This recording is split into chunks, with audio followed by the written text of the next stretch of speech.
In this quick tip video, I'd like to show you a few different ways that you can create monitor mixes on an X32 series digital console. What's up? You got your boy DyReck, aka Native Shades, reminding you to like and subscribe, cause today we're gonna be talking about the Behringer X32 mixing console. What had happened was, so the year is 1997. Oh man, I was trying to play my favorite melody, chords and everything, and this darn Behringer broke on me. Dang!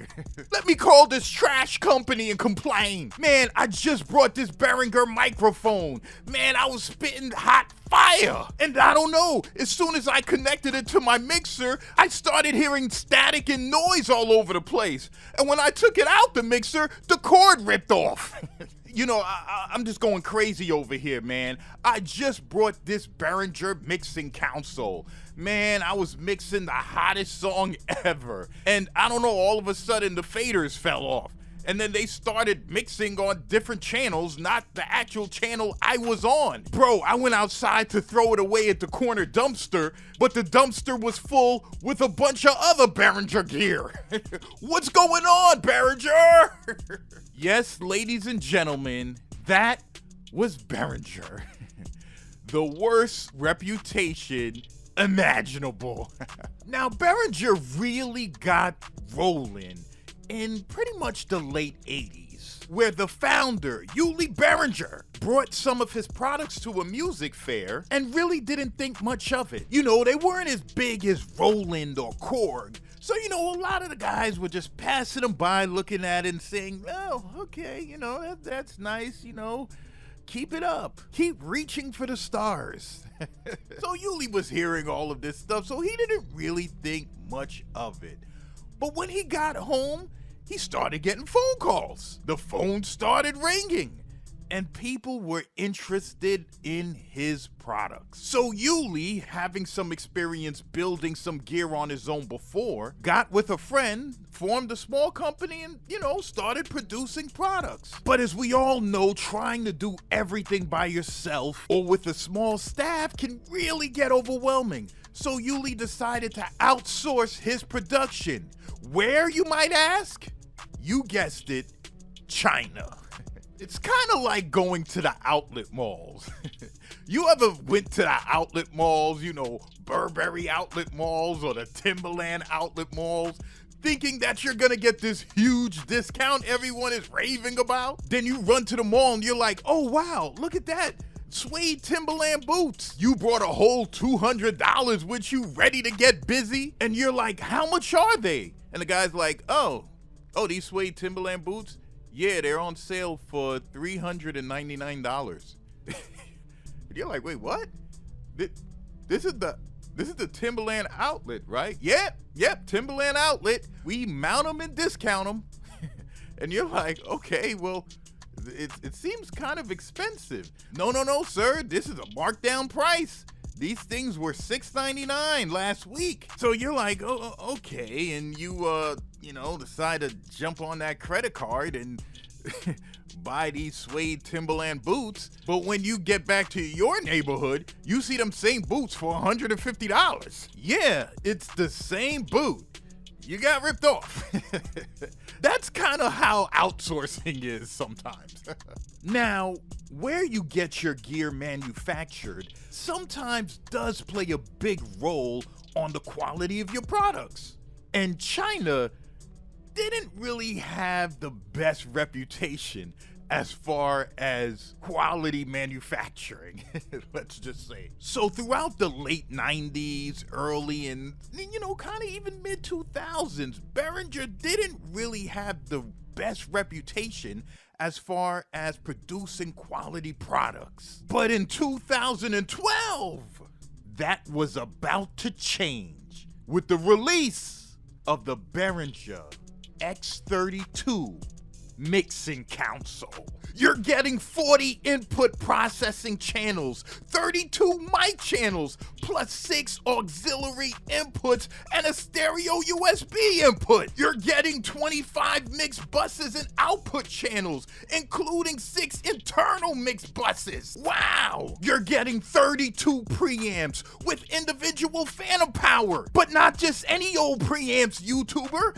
You're getting 32 preamps from the legendary Midas Pro 2. These preamps are amazing. They sound better than anything Behringer has ever had in them. This mixing console can even record your audio. You're getting an XUF interface card with selectable USB 2 and FireWire 400 connectivity. They provide you with MIDI, FireWire, and USB drivers that'll allow you to control your DAW using the Mackie control and HUI protocols. The DSP signal path for the 32 main input channels has polarity inversion, gain alternation, a variable high-pass filter, a gate/ducker, and the insert points could be assigned pre or post EQ and compressor block. The effects engine on this thing is simply amazing. You're getting delays, chorus, phasing, flanging, pitch shifting, transient enhancer, limiters, guitar ramp, 2 preamp modeler, rotary speaker emulator. It's just astounding. This thing has a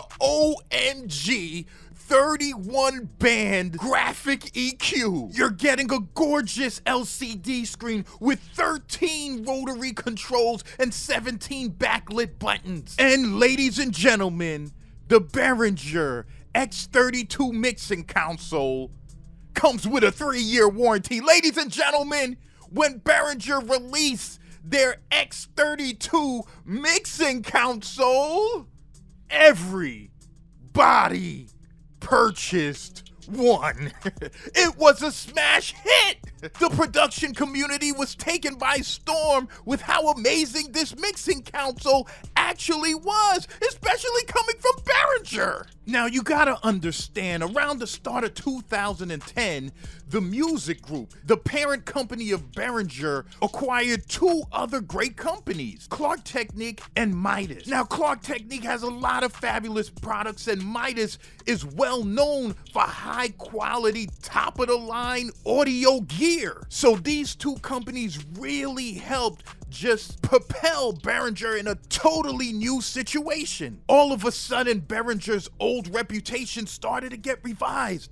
People started to really enjoy Behringer gear. In the forums, they were talking about how the gear just sounds better, how the workflows are logical and very intuitive, and how the designs are appealing and fantastic. Behringer really made sure that the X32 mixing console was an advancement in technology. Each of the channel strips has its own LCD screen, which you can label what particular channel you're working with, or label anything else coming into that input, whatever you want to label it. You can even use icons on it instead of labeling it if you prefer that approach. The X32 has excellent features like linking 2 channel strips together. The X32 has scene recall and motorized faders, so you could save a particular scene with the faders on a particular spot, and when you switch to another scene, the faders automatically switches up to that next scene's fader placement. There's so many good things about this mixer.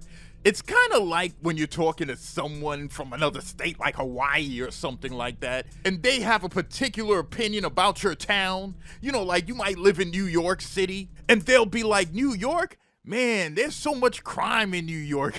You guys got violence all over the place. And you're like, no, New York is really a great place. It's safe here, it's wonderful, the people are extremely friendly. I'm driving right now and I'm waving my hand to pedestrians left and right. And then all of a sudden that person from Hawaii hears police sirens in the background. Get out with your hands up. And they're like, hey, what's going on? And you're like, nothing, you know, the cops are just passing by. You, in the red Mini Corbin Sparrow, come out with your hands up. That's how unbelievable good things I could say about this Behringer mixer. Now, with all this, let's keep it real. Some people still hate Behringer. Some people just can't stand this company. You know, Behringer has a long history of just doing a lot of suspect things, arguing and fighting with magazine editors. Behringer visits a courtroom more times than Dame Dash. Behringer is always in court fighting this legal battle, this copyright battle, this infringement battle, you name it. Behringer could pass the bar just based on how many times these guys are in court. But this Behringer X32 mixer, even a judge would rule it's amazing. The X32 mixer is so good that it even passed the Coca-Cola taste test with more expensive analog mixing consoles. Production professors left it up to their students and said, hey, which mixer do you think sounds the best? This one or that one? And they chose the Behringer X32. So when the Behringer X32 came out, it was about $2,900, which is pretty expensive, but not really compared to top-of-the-line mixers. Some top-of-the-line mixing consoles can go for $25,000 or $16,000. So this being almost $3K was actually okay. And Behringer a year later came with a lesser priced X32 compact mixing console, which came with 16 XLR inputs, 16 line inputs, 16 XLR outputs, and 6 TRS outputs. And that went for about $2,500. Which was all right. I'm telling you, this machine was an advancement in technology for Behringer and even other mixers. This thing had an eye control app that allowed you to hook up an iPad to it where you can control the mixer through your iPad. So when you move the faders on the iPad, the mixer faders move.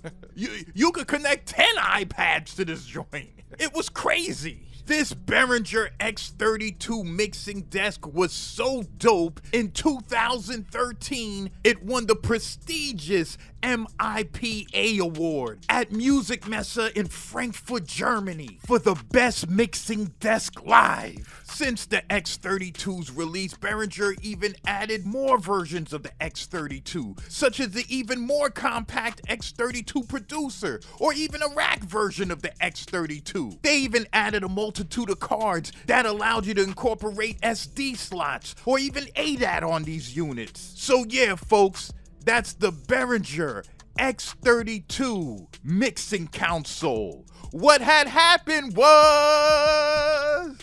So this is your boy DyReck, aka Native Shades, reminding you to go down low in the description and get that Soundmaster sample pack, where you're getting the incredible sounds for your production. And you also get a bonus how to play the keyboard video. Can you believe it?